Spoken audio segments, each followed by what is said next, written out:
നമ്മൾ ആരാണ്? ഹൃദയത്തിൻ്റെ വികാരങ്ങളാൽ നയിക്കപ്പെടുന്നവനോ അതോ ബുദ്ധിയുടെ സംശയങ്ങളിൽ ഉഴലുന്നവനോ? നോക്കൂ, നമുക്കിടയിൽ ഒരു ആശയക്കുഴപ്പമുണ്ടെങ്കിൽ നിങ്ങൾ ഉറപ്പിച്ചുകൊള്ളുക, നമ്മൾ ഒരു ബുദ്ധിജീവിയാണ്. കാരണം സംശയമെന്നത് ബുദ്ധിയുടെ മാത്രം ലക്ഷണമാണ്. ബുദ്ധനെ പോലെ, മഹാവീരനെ പോലെ സംശയത്തെ തന്നെ ഒരു വിദ്യയാക്കുക. ഒന്നും വിശ്വസിക്കേണ്ട, പകരം പരീക്ഷിച്ചു നോക്കുക. എല്ലാറ്റിനെയും സംശയിച്ച് തുടങ്ങുമ്പോൾ ഒടുവിൽ സംശയിക്കാൻ കഴിയാത്ത ഒന്നായി നമ്മുടെ ബോധം അവശേഷിക്കും. ജീവിതത്തിൻ്റെ ഒരു ധ്രുവത്തിൽ സെക്സും മറുധ്രുവത്തിൽ മരണവുമാണ്. മരണം സുനിശ്ചിതമാണെന്ന തിരിച്ചറിവ് നമ്മുടെ ബോധത്തെ പുറം ലോകത്തു നിന്ന് ഉള്ളിലേക്ക് തിരിക്കും. നൈമിഷികമായ ഈ ജീവിതത്തിന് പിന്നിലെ വലിയ സത്യം തേടാൻ മരണം നമുക്ക് മുന്നിലെ വലിയൊരു താക്കോലാണ്. ശരീരത്തെ ഒരു ജഡം പോലെ നിശ്ചലമാക്കുക. പുറത്തേക്കുള്ള എല്ലാ വാതിലുകളും അടയുമ്പോൾ ഊർജം നമുക്കുള്ളിലേക്ക് കുതിക്കും. അപ്പോൾ നമ്മൾ തിരിച്ചറിയും, നമ്മൾ ഈ ശരീരമല്ല, മറിച്ച് ശരീരത്തെ നോക്കിക്കാണുന്ന ഒരു സാക്ഷി മാത്രമാണ്. മരണത്തെ ഭയപ്പെടാതെ അഭിമുഖീകരിക്കുമ്പോൾ നമ്മൾ അമരത്വത്തിൻ്റെ രഹസ്യം കണ്ടെത്തും. അഹന്തയുടെ മരണമാണ് ആത്മീയതയുടെ ജനനം. അറിവുകൾ അവസാനിക്കുകയും അനുഭവം തുടങ്ങുകയും ചെയ്യുന്ന ആ ബിന്ദുവിൽ നമ്മെ നമുക്ക് എന്നേക്കുമായി ദർശിക്കാം.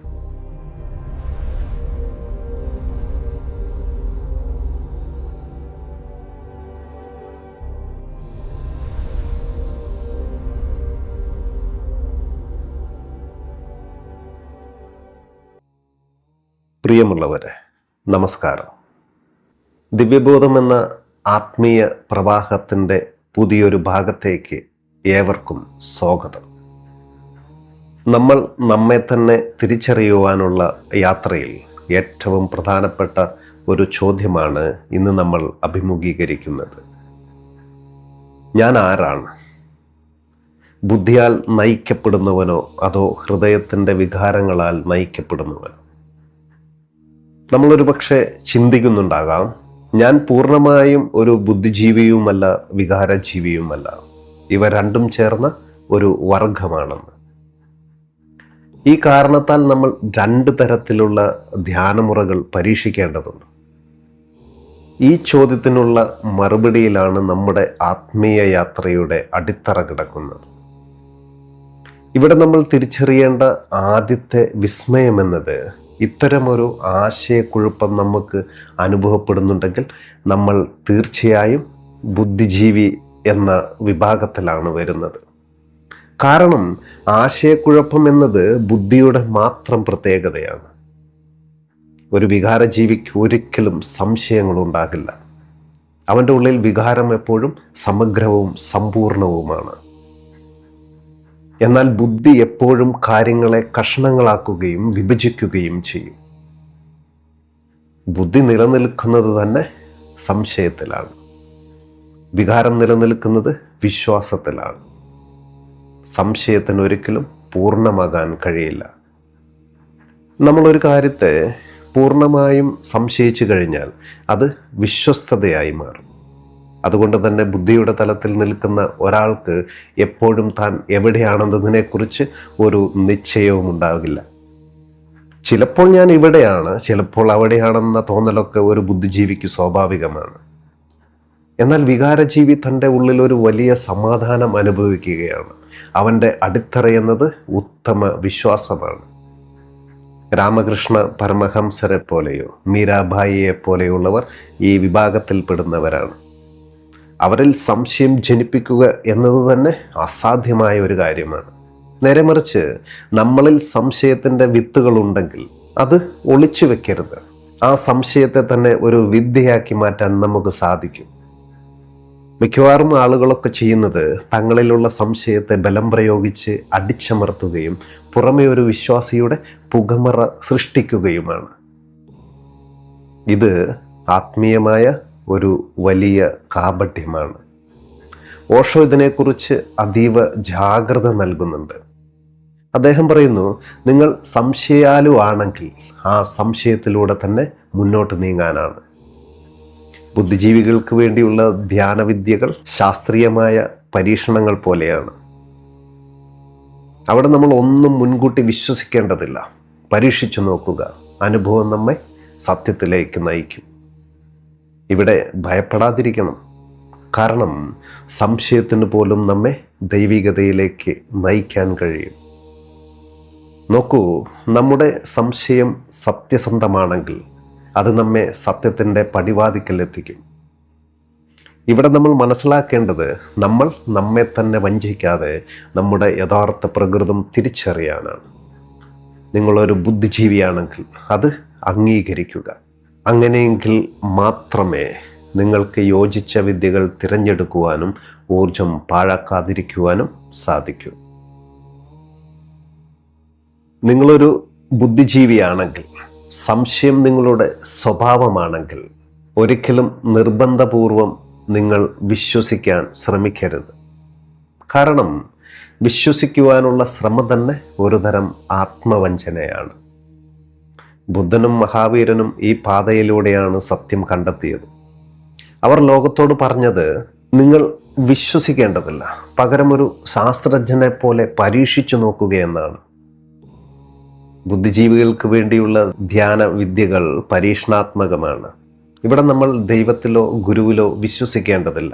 പരീക്ഷിച്ചു നോക്കുമ്പോൾ കിട്ടുന്ന അനുഭവമാണ് പിന്നെ വിശ്വസ്തതയായി മാറുന്നത്. ബുദ്ധൻ പറഞ്ഞത് അതീവ വിപ്ലവകരമാണ്. ഞാൻ പറഞ്ഞു എന്നതുകൊണ്ട് മാത്രം ഒന്നും നിങ്ങൾ വിശ്വസിക്കരുത്. അതിനെ പരീക്ഷണത്തിന് വിധേയമാക്കുക. നിങ്ങളുടെ സ്വന്തം അനുഭവത്തിൽ അത് തെളിയുന്നതുവരെ സംശയത്തിൽ തന്നെ നിൽക്കുകയെന്ന്. സംശയിച്ചൊടുവിൽ സംശയിക്കാൻ ഒന്നുമില്ലാത്ത ഒരു ഘട്ടം വരും.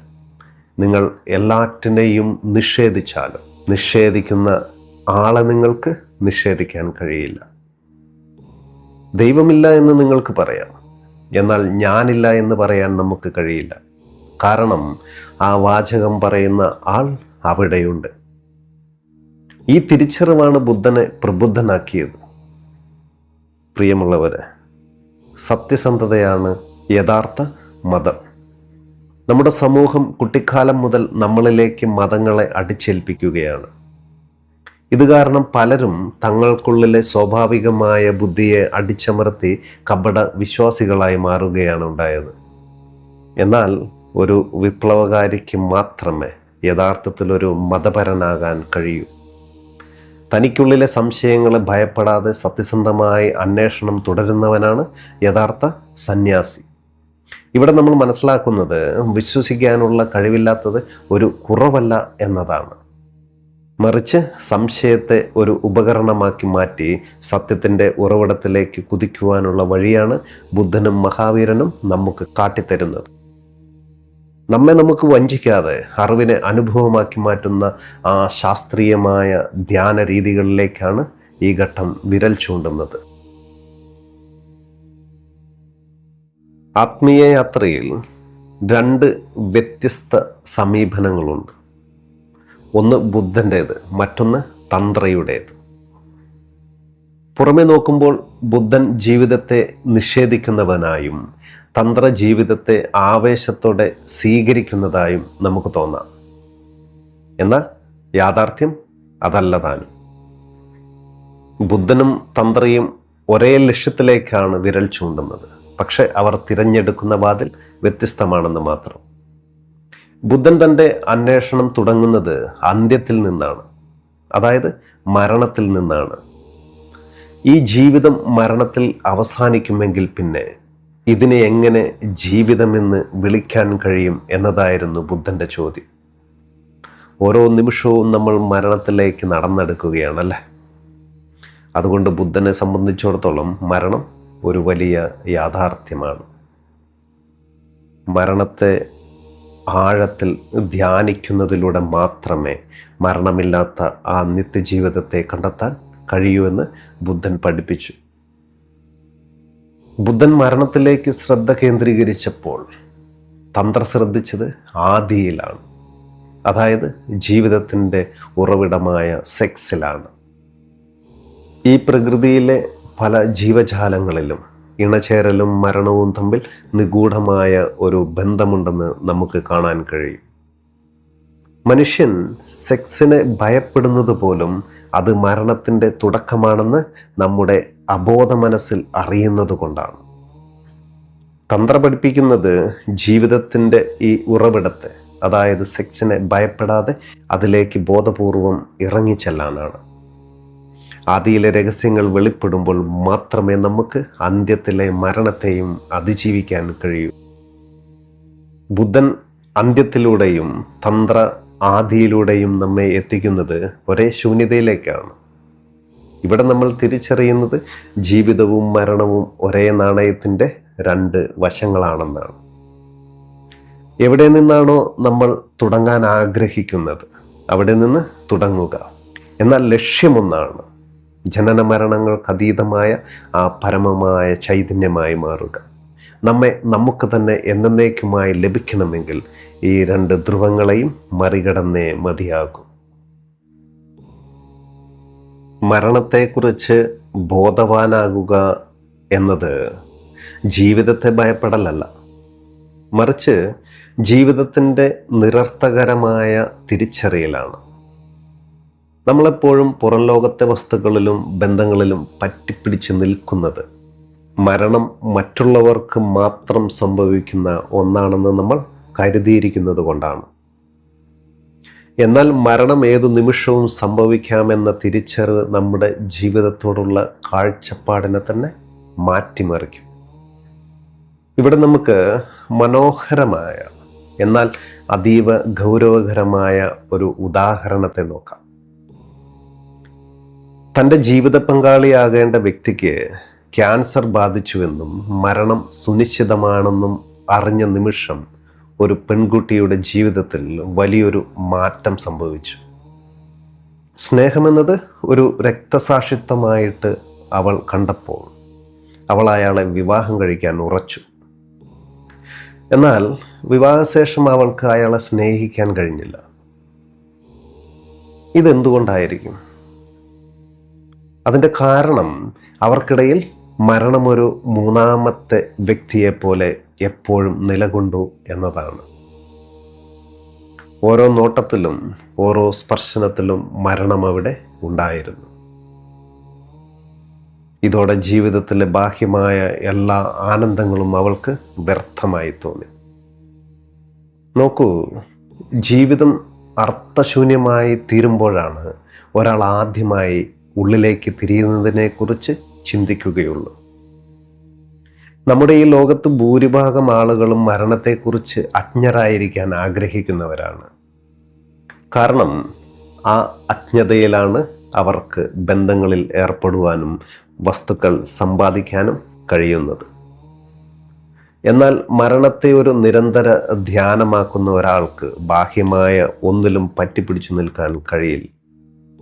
വസ്തുക്കളുടെ താൽക്കാലിക സ്വഭാവം തിരിച്ചറിയുന്നതാണ് യഥാർത്ഥ വൈരാഗ്യം. പുറത്തുള്ള ഒന്നും നമ്മെ മരണത്തിൽ നിന്ന് രക്ഷിക്കില്ലെന്ന് അറിയുമ്പോൾ മനസ്സ് സ്വാഭാവികമായും ശാശ്വതമായ ഒന്നന്വേഷിച്ച് നമുക്കുള്ളിലെ കേന്ദ്രത്തിലേക്ക് മടങ്ങും. ഇവിടെ നമ്മൾ തിരിച്ചറിയുന്നത് മരണം ഒരു ഭീഷണിയല്ല, മറിച്ച് അതൊരു വിമോചനമാണ് എന്നാണ്. ജീവിതം സുരക്ഷിതമല്ല എന്ന് തിരിച്ചറിയുന്ന നിമിഷം നമ്മൾ ധ്യാനത്തിലേക്ക് ചുവടുവെക്കും. നമ്മെ നമുക്ക് കണ്ടെത്തണമെങ്കിൽ നൈമിഷികമായ ഈ ജീവിതത്തിൻ്റെ തിരശീലയ്ക്ക് പിന്നിൽ ഒളിഞ്ഞിരിക്കുന്ന മരണമെന്ന പരമസത്യത്തെ നാം അഭിമുഖീകരിച്ചേ മതിയാകൂ. ധ്യാനമെന്നാൽ ആഴത്തിലുള്ള നിഷ്ക്രിയത്വമാണ്. നമ്മളെപ്പോഴും പ്രവർത്തനങ്ങളിൽ വ്യാപൃതരായിരിക്കുമ്പോൾ ധ്യാനം അവിടെ അസാധ്യമാണ്. കാരണം പ്രവർത്തനം എന്നാൽ നമ്മൾ ബാഹ്യമായ ചിലതുമായി ബന്ധപ്പെട്ടിരിക്കുകയാണ് എന്നതാണ് അർത്ഥം. നമ്മൾ ബാഹ്യലോകത്ത് വ്യാപരിക്കുമ്പോൾ നമ്മളെ തന്നെ മറന്നു പോകും. എന്നാൽ നിഷ്ക്രിയത്വത്തിൽ നമ്മൾ തിരികെ വീട്ടിലെത്തുകയാണ്. അവിടെ നമ്മൾ ഒന്നും ചെയ്യുന്നില്ല, പകരം വെറുതെ ഇരിക്കുകയാണ്. നമ്മുടെ ഈ ഭൗതിക ശരീരമാണ് നമ്മെ പുറം ലോകവുമായി ബന്ധിപ്പിക്കുന്ന പാലം. ഈ പാലത്തിലൂടെയാണ് നമ്മുടെ മുഴുവൻ ഊർജവും പുറത്തേക്ക് ഒഴുകുന്നത്. ഈ വിദ്യയിലൂടെ നമ്മൾ ആ പാലത്തെ താൽക്കാലികമായി മുറിച്ചു മാറ്റുകയാണ്. ആ വിദ്യ ഇപ്രകാരമാണ്: ശരീരത്തെ ഒരു ജഡം പോലെ നിശ്ചലമാക്കുമ്പോൾ ഊർജത്തിന് പുറത്തേക്ക് ഒഴുകാൻ വഴിയില്ലാതാകും. പുറത്തേക്കുള്ള വാതിലുകൾ അടയുമ്പോൾ ഊർജം സ്വാഭാവികമായും ഉള്ളിലേക്ക് കുതിക്കും. ഈ വിദ്യയിൽ ഭാവനയ്ക്ക് വലിയ സ്ഥാനമുണ്ട്. നമ്മൾ വെറുതെ സങ്കല്പിക്കുകയല്ല, മറിച്ച് ആ സങ്കല്പത്തെ യാഥാർത്ഥ്യമാക്കുകയാണ് ചെയ്യുന്നത്. ഹിപ്നോട്ടിസത്തിലെ പരീക്ഷണങ്ങളൊക്കെ ഇതിന് തെളിവാണ്. ഒരു കുട്ടിക്ക് തണുത്ത കല്ല് കൊടുത്തിട്ട് അത് ചുട്ടുപഴുത്ത കൽക്കരിയാണെന്ന് നിർദ്ദേശം നൽകിയാൽ ആ കുട്ടിയുടെ കൈ പൊള്ളും. ഇതേ തത്വം ഇവിടെയും നമുക്ക് ഉപയോഗിക്കാം. ശരീരം മരിച്ചുകൊണ്ടിരിക്കുകയാണ്, കൈകാലുകൾക്ക് കനം വയ്ക്കുന്നു, എനിക്ക് കൈ നീക്കണമെന്നുണ്ടെങ്കിൽ പോലും അതിന് കഴിയില്ല എന്ന് ഉറച്ചു വിശ്വസിക്കുക. ശരീരം നിശ്ചലമാകുമ്പോൾ നമ്മൾ ആ ശരീരത്തിൽ നിന്ന് വേറിട്ട ഒരു സാക്ഷിയായി മാറും. അവിടെ ജീവിതത്തിൽ ആദ്യമായി നമ്മുടെ ശരീരത്തെ ഉള്ളിൽ നിന്ന് നോക്കാൻ ഈ വിദ്യ നമ്മെ സഹായിക്കും. ആധുനിക വൈദ്യശാസ്ത്രം മൃതശരീരം കീറിമുറിച്ച് പഠിക്കുമ്പോൾ യോഗയും തന്ത്രയും ജീവനുള്ള ശരീരത്തെ ഉള്ളിൽ നിന്ന് ദർശിക്കുകയാണ്. ശരീരം ഒരു ആവരണം മാത്രമാണെന്നും നമ്മൾ അതിനുള്ളിലെ ജാഗ്രതയുള്ള ബോധമാണെന്നും തിരിച്ചറിയുന്ന നിമിഷം മരണത്തെക്കുറിച്ചുള്ള എല്ലാ ഭയവും മാഞ്ഞു പോകും. ഇവിടെ നമുക്ക് നമ്മെ ഒരു പുതിയ രൂപത്തിൽ ദർശിക്കാൻ സാധിക്കും. അത് നിരീക്ഷിക്കപ്പെടുന്ന ശരീരമായല്ല, മറിച്ച് നിരീക്ഷിക്കുന്ന ശുദ്ധബോധമായി. ഈ നിഷ്ക്രിയത്വത്തിൻ്റെ നിശബ്ദതയിൽ നിന്നാണ് മാറ്റമില്ലാത്ത ആ ആന്തരിക സംഗീതം ഉയരുന്നത്. മരണം സുനിശ്ചിതമാണെന്നറിഞ്ഞാൽ ഒരാളുടെ ജീവിതം എങ്ങനെ മാറുമെന്നതിന് തെളിവായി നമുക്ക് നമ്മുടെ ഓഷോയെ തന്നെ എടുക്കാം.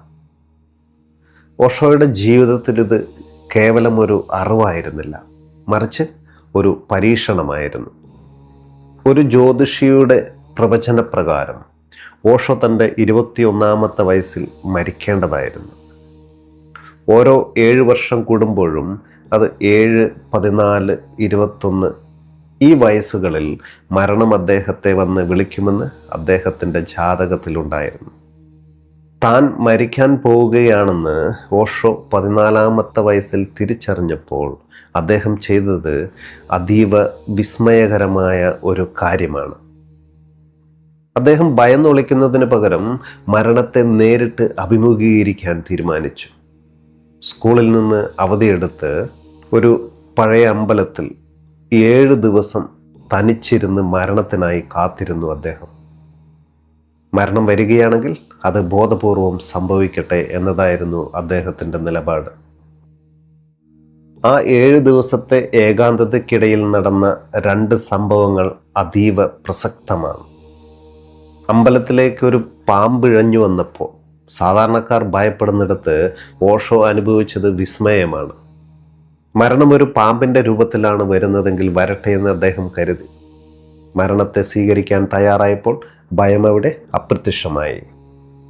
അദ്ദേഹത്തിൻ്റെ ശരീരത്തിൽ വന്നിരുന്ന ഈച്ചകളെ ആട്ടിയോടിക്കാൻ ആദ്യം തോന്നിയെങ്കിലും പിന്നീട് അദ്ദേഹം ചിന്തിച്ചു, ഞാൻ മരിച്ചു കഴിഞ്ഞാൽ ഈ ശരീരം സംരക്ഷിക്കാൻ ആരുമുണ്ടാകില്ല, പിന്നെന്തിനാണ് ഇപ്പോൾ ശല്യപ്പെടുത്തുന്നത്? ഈ ചിന്തയോടെ അദ്ദേഹം ഈച്ചകളെ നിരീക്ഷിക്കാൻ തുടങ്ങി. അവിടെയാണ് സാക്ഷിഭാവം എന്ന വിദ്യ അദ്ദേഹത്തിന് വെളിപ്പെട്ടത്. ഈ 7 ദിവസത്തെ മരണാനുഭവം ഓഷോയ്ക്ക് നൽകിയത് മരണമില്ലാത്ത ഒന്നിൻ്റെ ദർശനമാണ്.